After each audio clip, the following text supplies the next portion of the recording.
हाँ 11th class प्यारे बच्चों,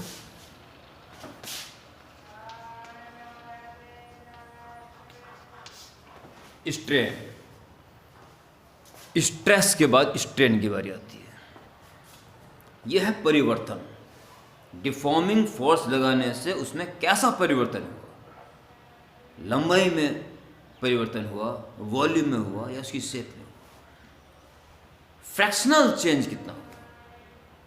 और हाँ, डिफॉर्मिंग फोर्स हटा लेने के बाद उसको वापस आना भी जरूरी है, यानी with in elastic limit. Strain में जो कुछ भी लिखोगे विद इन इलास्टिक लिमिट लिखना अनिवार्य है। ओके, तो डिफॉर्मिंग फोर्स लगाने से कितना उसमें फ्रैक्शनल चेंज हुआ with in elastic limit is called strain. So right now heading डाल चुके थे पिछली वीडियो में, लिखेंगे with in elastic limit the fractional change in body under deforming force is called strain.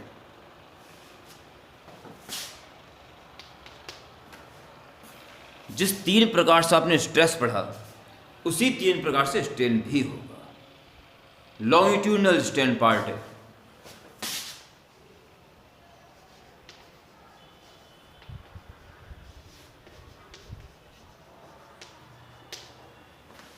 मतलब समझ में आ गया होगा।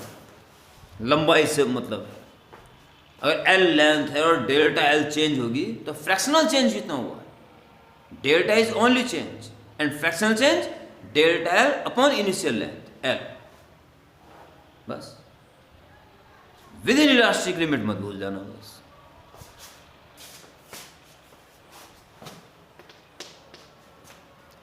लॉन्गिट्यूडनल स्ट्रेन में with in elastic limit it is defined as the ratio of change in length to the original length.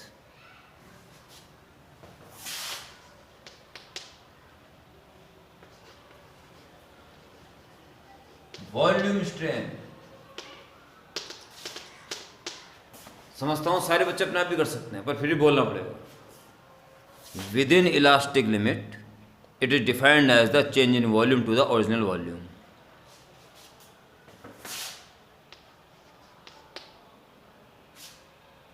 shear strain,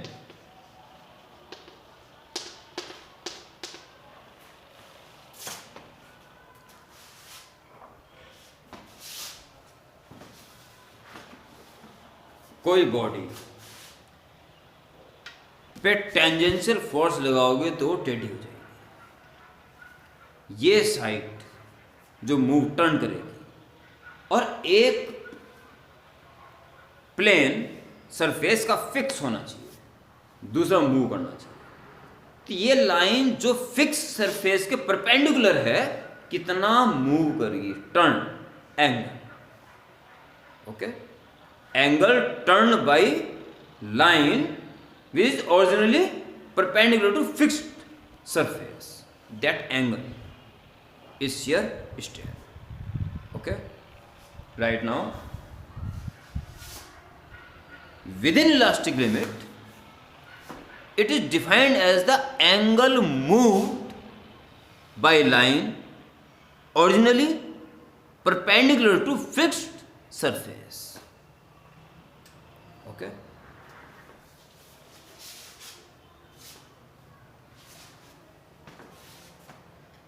now a very important article, Hooke's law. Hooke's law बड़ा simple. आपने stress पढ़ लिया, आपने stress पढ़ लिया, आपने इससे पहले स्ट्रेन भी पढ़ लिया।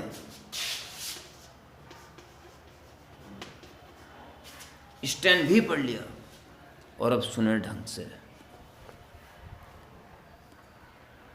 जैसे कि आप में से कुछ बच्चों ने, बहुत ही कम बच्चों ने जय हिंद लिखकर नहीं भेजा। आप जो भी इस वीडियो को ढंग से देख के अच्छी पढ़ाई कर रहे हैं, जय जय जय हिंद 3 बार जय लिख के हिंद लिख के मेरे व्हाट्सएप नंबर पर अलग से भेजना। मुझे पूरी इन्फॉर्मेशन इस बात की चाहिए कि कौन ढंग से वीडियो देख रहा है। आप में से 1-2 बच्चे ऐसे हैं, बॉय है गर्ल है नहीं कहना चाहिए मुझे, कि वो एकदम समझ जाएगा या समझ जाएगी, किसने अपने पेरेंट्स का बहुत बढ़िया तरह बेवकूफ़ बना रखा है, बहुत बढ़िया तरह से। वो देख ही नहीं रही है या देख ही नहीं रहा है बस। और कहानी कहाँ ख़राब होती है? कारण सर पढ़ाई कहाँ है, ना लाइव ना जूम ना मीट। बस बोल दे हम कहाँ समझे, हम कैसे पूछें। बस जिन्हें नहीं पढ़ना है वो तो उसके लिए तो कर्णवाल सर ही दोषी है बस। वे तो बेचारे बहुत साफ सुथरे हैं। इस बात की मुझे तसल्ली चाहिए। जय जय जय हिंद तुरंत वीडियो देख के, चाहो तो पूरी देख लेना, लिख लेना, कभी देख देखते भूल जाओ। जय जय जय हिंद तुरंत भेज देना वीडियो देखते ही। हुक्स लॉ के अकॉर्डिंग स्ट्रेस आपने पढ़ लिया, स्ट्रेन आपने पढ़ लिया, हुक बड़ी छोटी सी और इंपॉर्टेंट बात बोल रहा है। अगर इलास्टिक लिमिट के पार बात नहीं गई, within elastic limit stress is directly proportional to strain. बताइए ये लॉ क्या रह गया? एक आधी लाइन का लॉ है, एक लाइन का लॉ है। तो क्या करेंगे? पहले स्टेटमेंट सुन लें। Statement within elastic limit stress is directly proportional to strain. और उसके बाद हो गया लॉ समाप्त। लॉ समाप्त हुआ है, एक लार्ज स्टडी शुरू हो जाती है। ये कांस्टेंट प्रोपोर्शनल कांस्टेंट, यानी कि stress is equal to a constant into strain. So this constant, proportional constant is stress upon strain.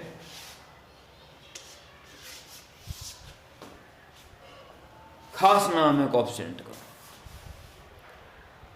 Coefficient of elasticity.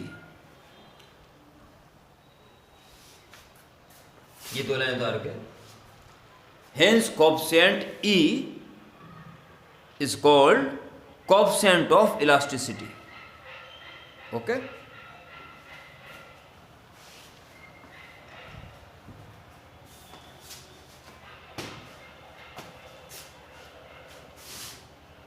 Hence coefficient E is called coefficient of elasticity.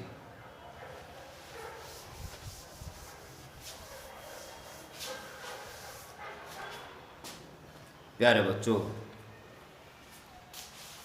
Her type के stress का corresponding strain है। अगर stress longitudinal लगा रहे हो तो corresponding strain भी longitudinal हुआ। अगर वॉल्यूमेट्रिक है तो ये भी वॉल्यूमेट्रिक है, और अगर टेंजेंशियल है तो फिर ये उससे कॉरस्पॉन्डिंग शियर है। जो भी स्ट्रेस ऊपर आएगा नीचे कॉरस्पॉन्डिंग स्ट्रेन आएगा, तब जाके इनके अलग अलग नाम 3 सिचुएशन में आएंगे। अगर लॉन्गिट्यूडनल की बात हो रही है, लंबाई के परिवर्तन की बात हो रही है, तब इस कोएफिशिएंट ऑफ इलास्टिसिटी का नाम है, is very important, Young's modulus of elasticity. Next heading, Young's modulus of elasticity.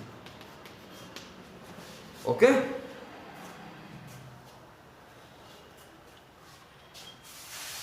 Y से इसको शो करेंगे और सबसे पहले फॉर्मूला लिख दीजिए कि तभी डिफाइन कर पाओगे कौन सा stress longitudinal stress divided by longitudinal strain.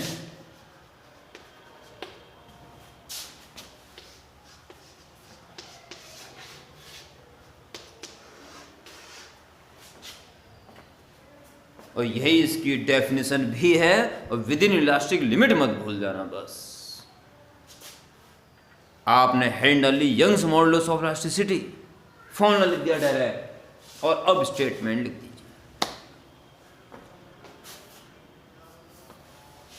Young's modulus of elasticity is defined as within elastic limit. जब आपने हेडिंग डाल दी तो इट इज से काम चल जाएगा। Within elastic limit, it is defined as the ratio of longitudinal stress to the longitudinal strain. Simple, very simple. मामला दूसरे का हुआ वॉल्यूम वाला, वॉल्यूम है bulk modulus of elasticity B.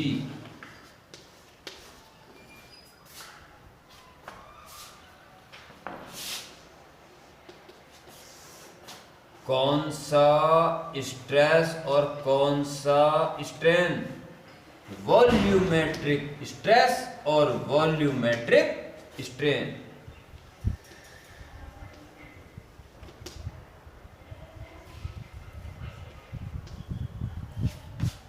और जी बंद कर दो, हेडिंग डाली बल्क मॉडुलस, फॉर्मूला लिख दिया, तुरंत 2 लाइन में डेफिनेशन खत्म करें। Within elastic limit it is defined as the ratio of volumetric stress to the volumetric strain.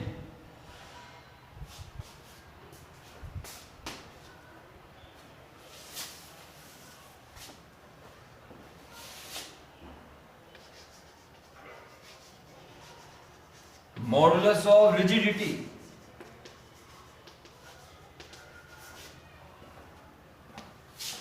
ये n है, n की कुछ लंबी कर दो तो बन जाएगा ईटा,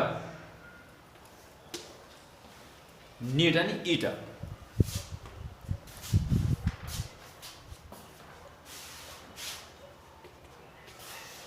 कौन सा स्ट्रेस और कौन सा strain? Yes, tangential stress to the shear strain.